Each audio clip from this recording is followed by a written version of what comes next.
Look at me. I'm a grandfather.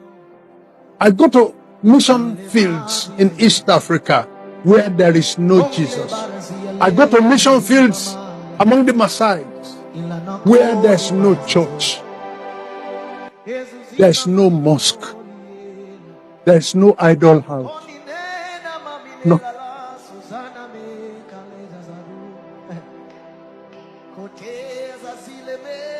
There's nobody to go there and tell them about Jesus.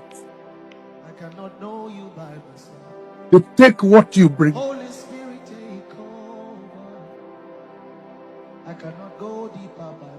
But I trek miles. The bath once a month. There's no water.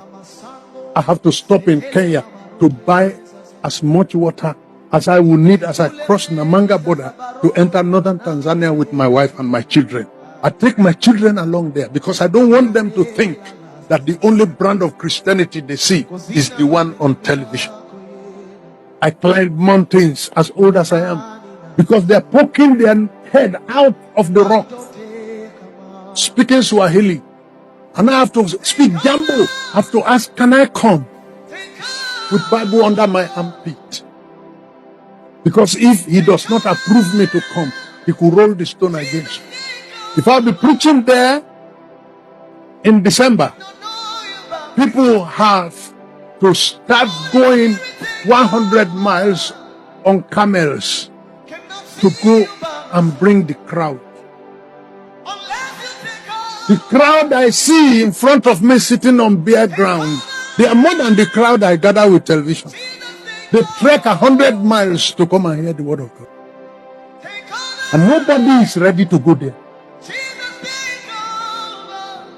Whenever I'm going to United States, whenever I'm going to London, you see men of God. But whenever I'm going to those places, I don't see anybody. Because there's no honorarium. And they are dying in their thousands and hundreds. I'm telling you, I'm in a place where they have no idol. They have no mosque. They have no church. They don't have anything. Whatever you bring, they take.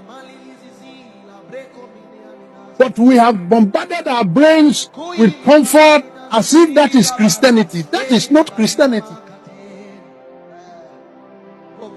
Christianity is a life of sacrifice.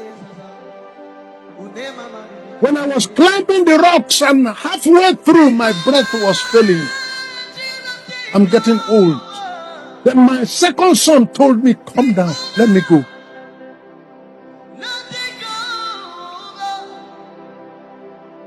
By the grace of God, I can sponsor my children in any university in the world. By the grace of God. Don't let me go into that one. Because the dividing line between that testimony and pride is like the edge of razor blade. You never know when you slip to the other side. I don't want to talk about that. But I am telling you that by the grace of God, God has done enough for me to go and sit down somewhere and be preaching prosperity to others and be telling them, come and see. When people are dying. In northern part of Kwara State where I come from, in northern Bogu, beyond Wawa, as you approach Benin Republic, on market day, our brethren will ask brethren to go for evangelism. And they asked one woman who was sitting in front of her wares, do you have Jesus? You need Jesus. Then she thought about it for a while and said, and call the next woman that they are asking for a certain commodity that she doesn't have it on her tray that maybe she has, and directed us to go and ask her. 2021, Kwara State. You need Jesus. You have Jesus. Take Jesus.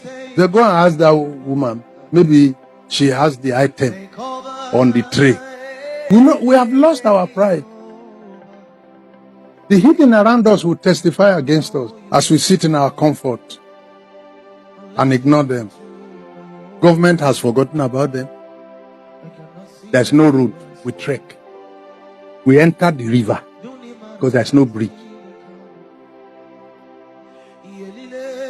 Whenever I go, I don't come back with my clothes.